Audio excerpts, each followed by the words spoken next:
The lawyer's office smelled of leather and old money, a plush cocoon of wealth tucked into the heart of Beverly Hills. I sat on the edge of a velvet chair, my hands folded tight in my lap, watching dust motes dance in the sunlight streaming through the tall windows. March 19th, 2025. And here we were, gathered like crows around Grandma Evelyn's will. My cousins, Lauren, Ethan, and Noah, leaned forward, their eyes gleaming with anticipation. Aunt Diane adjusted her pearls, her lips pursed in that way that said she expected everything and nothing all at once. Mom, Grace, sat beside me, her fingers brushing mine, a quiet anchor in the storm of expensive perfumes and tailored suits. James Sullivan, the family lawyer, cleared his throat, his voice a low rumble as he read from the thick document. To my granddaughter Lauren Bennett, I leave the mansion on Sunset Boulevard. Lauren, 28 and polished to perfection, let out a soft gasp, her manicured hand flying to her chest. To my grandson, Ethan Carter, the vacation house in Aspen.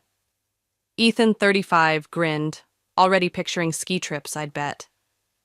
To my grandson, Noah Phillips, the stock portfolio.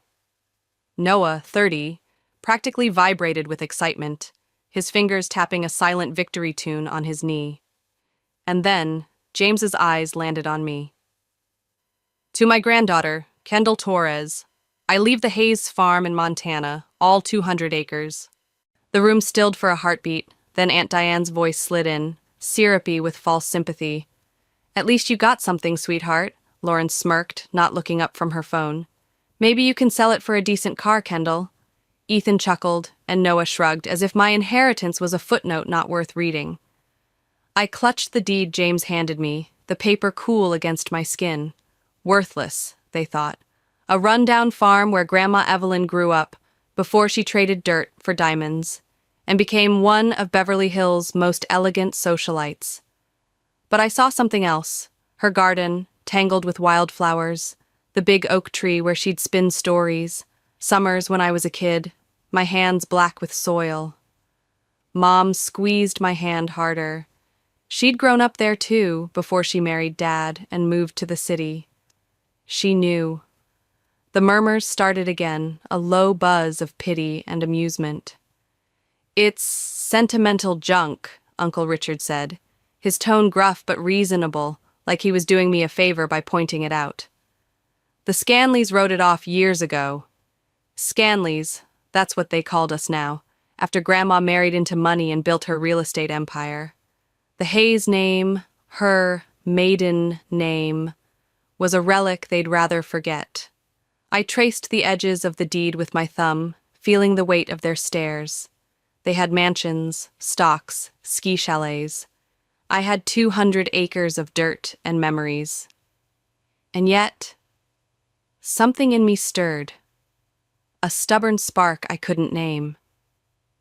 Maybe you should sell it, Lauren suggested, twirling her new house keys like a trophy. I'm sure some developer would give you a little something for it. Her voice was light, cutting. Aunt Diane nodded, her pearls clicking softly. Yes, darling, what could you possibly do with a farm? You're a graphic designer in Seattle. I almost laughed. Was a graphic designer. Downsizing hit the tech industry last week, and my job vanished in a curt email. They didn't need to know that. Not yet. I stood, the deed crinkling in my grip, and the room fell silent. Even James looked up from his papers, his gray brows lifting. Actually, I said, my voice steadier than I felt, I think I'll keep it. Lauren's laugh sliced through the quiet, sharp as glass. Live there? In that old barn with the chickens? Uncle Richard leaned forward, his reasonable tone back. Be sensible, Kendall. That place hasn't been maintained in years. The house probably isn't even habitable. Aunt Diane sputtered. But, sweetheart, why? Why? I didn't have an answer, not one I could put into words. Not then. But I saw Grandma Evelyn's face in my mind, her knowing smile, the way she'd tilt her head and say, "Kendall, you've got roots deeper than you think." She never did anything without a reason. Mom's hand stayed warm against mine, the only one not staring at me like I'd lost my mind. Maybe I had, or maybe this was the sanest thing I'd ever done. 2 weeks later, my Honda Civic rattled down a gravel driveway in Montana, the sound loud against the vast, empty sky. The mailbox tilted by the road, its faded letters spelling out Hayes Farm. Overgrown weeds clawed at the tires, and the white farmhouse loomed ahead, its paint peeling like old skin. The red barn stood off to the side, weathered but stubborn, a shadow of my childhood. I stepped out, keys jingling in my hand, the air sharp with pine and promise. 32 years old, jobless, and standing on 200 acres of what my family called trash. The house needed work, the barn leaned a little, but it was still here, pressed against the horizon like it had been waiting. "Home, sweet home," I whispered, half laughing at myself. The wind carried my words away, and I wondered if I'd lost my mind. Lauren's laugh echoed in my head, Aunt Diane's pity, Uncle Richard's reason. They were probably right. The house might collapse, the land might be worthless. But Grandma Evelyn's voice whispered back, soft as the rustling grass. "Roots, Kendall." I tightened my grip on the keys. Whatever this farm was, whatever it held, I'd find out. Not for them. For me. The farmhouse door creaked open, a groan of wood welcoming me into a world frozen in time. Dust hung thick in the air, catching the late afternoon light as I stepped inside, my boots scuffing the worn floorboards. Sheets draped over furniture like sleeping ghosts, and the faint, musty scent of neglect wrapped around me. Yet, beneath it, lingered something familiar. Wood smoke, lavender, the echo of Grandma Evelyn's kitchen. I set my keys on a side table, the clink loud in the stillness, and moved deeper, drawn by memory. The old grandfather clock stood in the hallway, its hands stuck at 3:17, ticking away hours that didn't pass anymore. I ran my fingers over its carved edges, smiling. Every summer until I was 12, I'd race past it, Grandma's voice calling me back for pie or stories. I pulled a sheet off the couch, revealing faded floral cushions, and opened a window, letting fresh Montana air sweep in, crisp and alive. Each room held pieces of my past. The kitchen smelled of cinnamon, even now, where Grandma taught me to roll dough, her hands guiding mine with a patience I never mastered. The living room stretched wide, its fireplace cold, but I could still hear her voice there, low and warm, spinning tales of her early days. Tough winters, wild horses, a girl who dreamed beyond the fields. Upstairs, the stairs creaked under my weight, the same ones I'd slide down, despite Mom's warnings, giggling until I hit the bottom. Everything was exactly as I remembered, preserved like a photograph, waiting. Had she kept it this way for me? I spent that first day uncovering more, peeling back sheets, stirring dust into sunlight. The house wasn't falling apart. Musty, yes, but solid. Grandma must have paid someone local to check on it, to keep the pipes from freezing, the roof from leaking. Why? My family thought she'd abandoned this place, a sentimental relic she clung to while sipping champagne in Beverly Hills. But standing here, surrounded by her things, I felt her presence, steady and sure. The farm wasn't forgotten, it was protected. My phone buzzed. Lauren, texting about her new mansion. I ignored it, drawn instead to the window, where the barn glowed red against the dipping sun. That barn. My secret place as a kid, where I'd hide with books and dreams while the adults talked business inside. Grandma would find me there, her apron dusted with flour, a plate of cookies in hand. "This barn holds secrets," she'd say with a wink, her eyes bright. I'd laugh, too young to wonder what she meant. Now, as the sky bled pink and gold, the barn called to me again. I grabbed a flashlight, the air cooling as I crossed the yard, grass brushing my jeans. The barn door creaked open, stiff but yielding, and I stepped into shadows thick with the smell of dust and aged wood. Hay bales slumped in corners, old farm tools rusted against the walls, and the loft above sagged like it might give up any day. I swung the flashlight beam around, my breath catching at how little had changed. There was my spot near the back, where I'd curl up with Nancy Drew, pretending I was solving mysteries. A glint of metal caught my eye, sharp in the fading light, and I froze. It came from behind a stack of crates I didn't remember, half hidden in the gloom.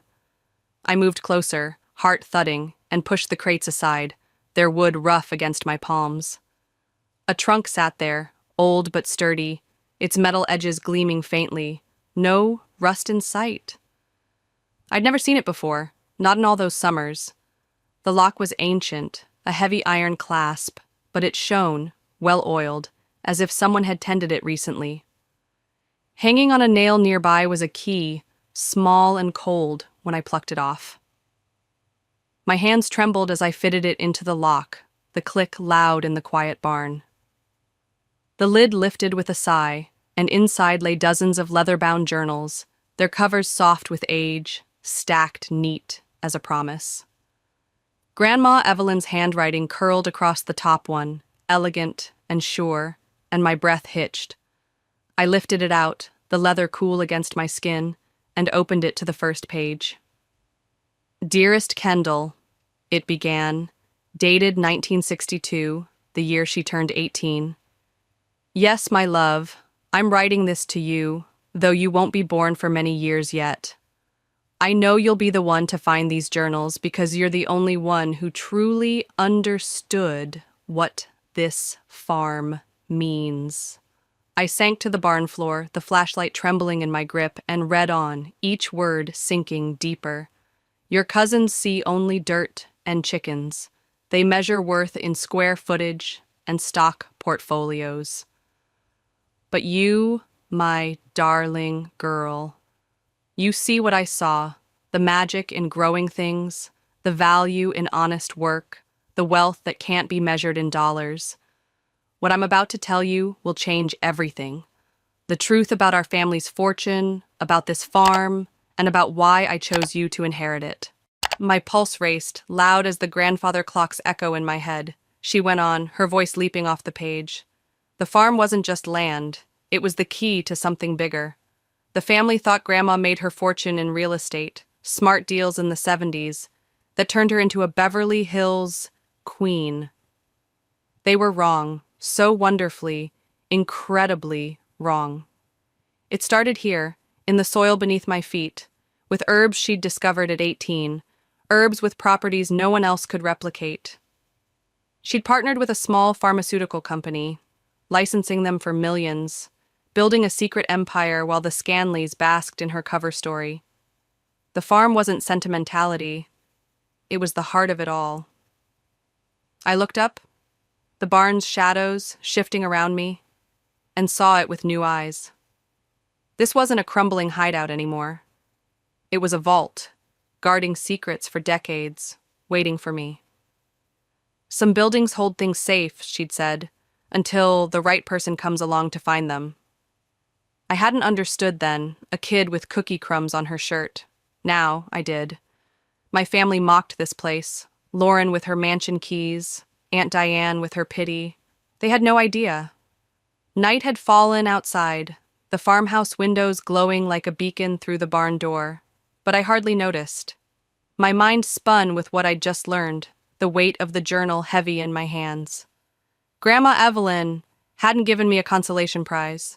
She'd given me everything, land, legacy, a mystery I was only beginning to unravel. The farmhouse kitchen glowed under the soft light of a single bulb, its warmth a stark contrast to the chill seeping through the windows. I sat at the scarred oak table, Grandma Evelyn's journals spread before me like a map to a world I'd never known. Outside, the fields stretched dark and silent, their secrets tucked into the soil beneath my feet. The first journal had cracked open the truth, the farm's herbs, not real estate, were the root of our family's fortune. But there was more, pages upon pages of her elegant script waiting to reveal themselves. I sipped lukewarm coffee, the mug steadying my hands, and turned to an entry from 1963, her words pulling me back to when she was 19, a year after her discovery. "The soil here is special," she wrote, her pen strokes firm. "Something in its composition, combined with the altitude and climate, creates conditions that can't be duplicated. I tested samples from Switzerland to South America. Nothing matches what grows here." My breath caught. She'd been a scientist in her own way, a girl in overalls who stumbled onto something extraordinary. She'd partnered with a small pharmaceutical company, licensing the herbs for research while keeping the land hers, a secret she buried beneath the flashy tale of real estate riches. That company, now a global giant, paid millions every year, fees funneled into an account separate from the Scanley empire. I flipped to a later entry, 1975, and froze. "The real wealth isn't in what's growing now," she'd written. "It's in what we haven't discovered yet. Every season brings new variations, new possibilities. The right person could spend a lifetime studying these plants and barely scratch the surface." My hands shook, coffee sloshing onto the table. The right person. Me. I thought of those childhood summers, her kneeling beside me in the garden, teaching me to tell herbs apart by smell, mint sharp, sage earthy, her voice soft as she said, "Every plant has a story, Kendall, if you listen." I'd thought it whimsy, an old woman's quirks. Now I saw it, clear, as the Montana sky. She'd been training me, planting seeds of understanding I didn't know I'd need. Tucked into the latest journal, dated just before she died, was a licensing agreement, the numbers staggering, millions annually, with offers to buy the land outright for billions. She'd refused. "Only a haze can tend this land properly," she'd scribbled in the margin.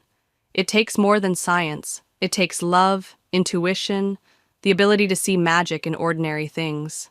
That's why I chose you, Kendall. You have the sight, just like I did." I pushed back from the table, my chair scraping the floor, and stared out at the fields through the window.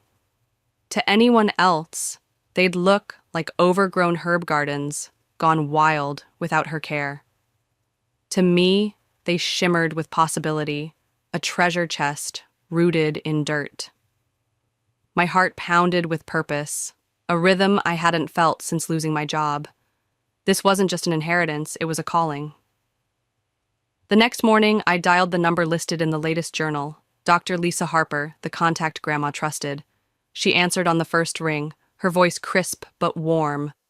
"Miss Torres, we've been hoping to hear from you. Your grandmother spoke highly of you."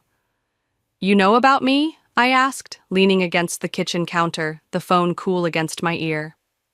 "Evelyn was clear about her succession plan," Lisa said. "We've maintained basic operations since her passing, but the land needs a Hayes' touch. The yields aren't what they used to be." I glanced at the fields again, imagining them alive under my hands. "I'll need time," I said, "to learn everything properly." "Of course," she replied. "Evelyn left detailed instructions for your training, and the current contract remains in effect. You'll have plenty of funding to restore the farm." Funding. The word sank in, heavy with promise. After we hung up, I stood there, my mind spinning. The Scanleys who'd mocked my worthless farm had no idea their luxuries, Lauren's mansion, Ethan's vacations, came from these humble herbs. The week blurred into action. Dr. Harper sent research teams, their vans kicking up dust on the driveway, scientists in white coats, cataloging crops with quiet awe. Local workers who'd tended the farm for years shared their knowledge, when to water, how to prune, their hands rough but kind. Every day brought discoveries, new understanding of what Grandma built. By the time Lauren texted about a family dinner, "If you can leave your chickens long enough, I was ready."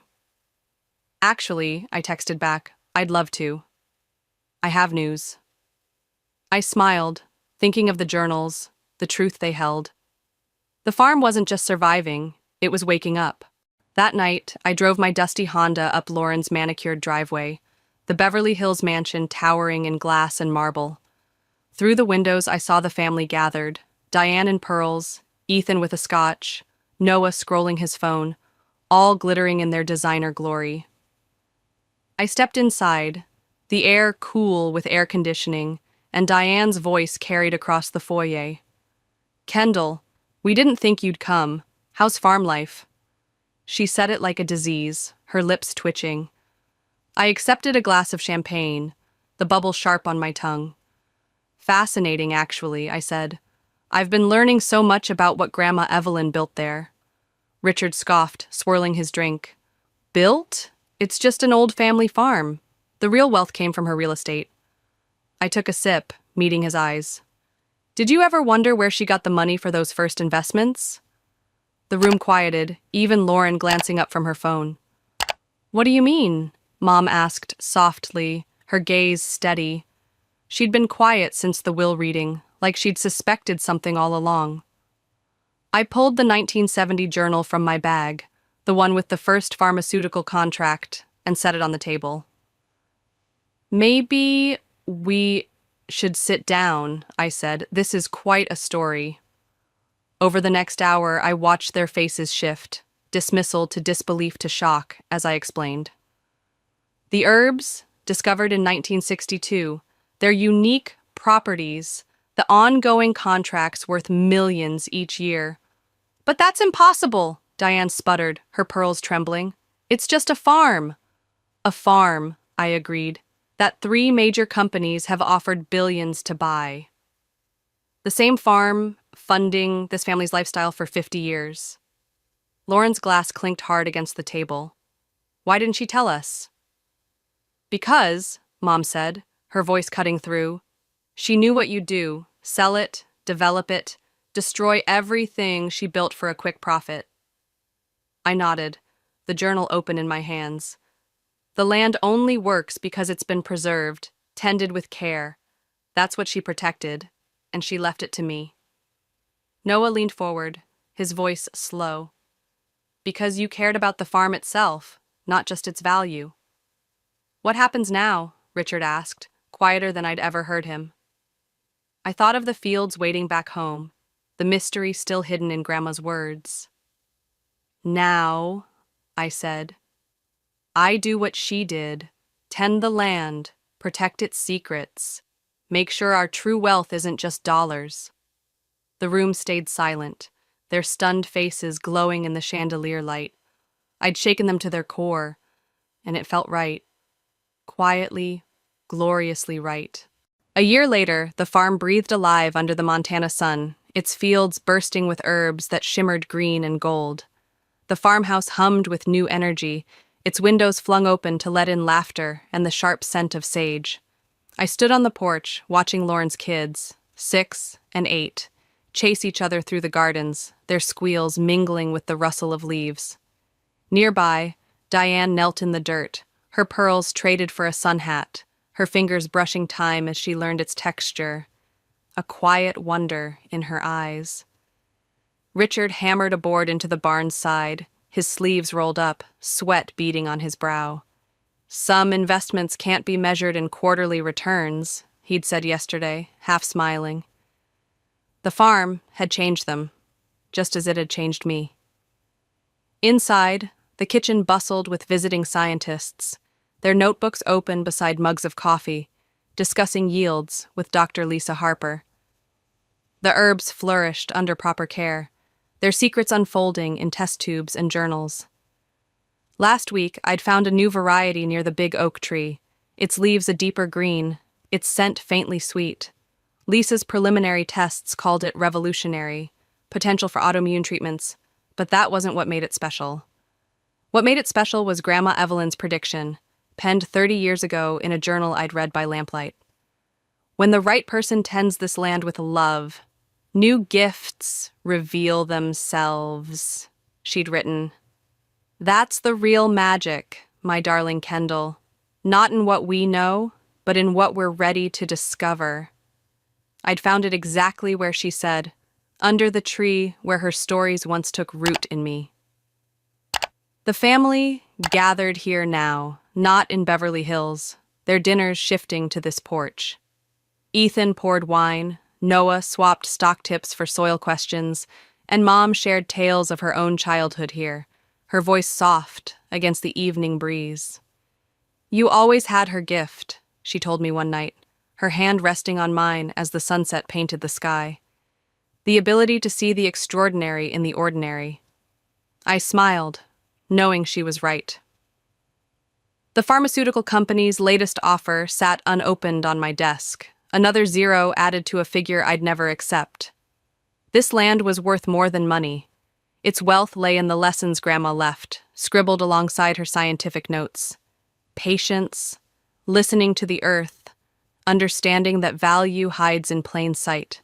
That evening, I slipped into the barn, the air cool and thick with dust, the trunk of journals open beside me. I added my own entry, my pen scratching beside hers. New discoveries, new stories to pass down. The farmhouse glowed in the distance, a beacon of light and life, laughter drifting through the open door. I'd left my stunned relatives that night at Lauren's, their understanding of our fortune rewritten, but the real shift came here, in these quiet moments. The barn stood like a guardian, its weathered boards holding secrets past and present. "Some buildings keep things safe," Grandma wrote, "until the right person comes along to find them." She'd been right, as always. I hung the deed on my office wall, framed next to her photo, Grandma Evelyn in her garden, smiling that knowing smile. Herbs cradling her like old friends. Not just a socialite, but a keeper of magic, a woman who saw wealth in roots and dirt. This farm wasn't a consolation prize. It was our true legacy, waiting for someone to see its heart. Every morning, I walked the fields, the Montana sky vast above me, giving thanks for this inheritance. Not of dollars or status, but of purpose, a chance to tend something extraordinary. "The right person doesn't ask what something is worth," she wrote in her final entry. "They ask what it means." I knew now, and that was a wealth beyond measure.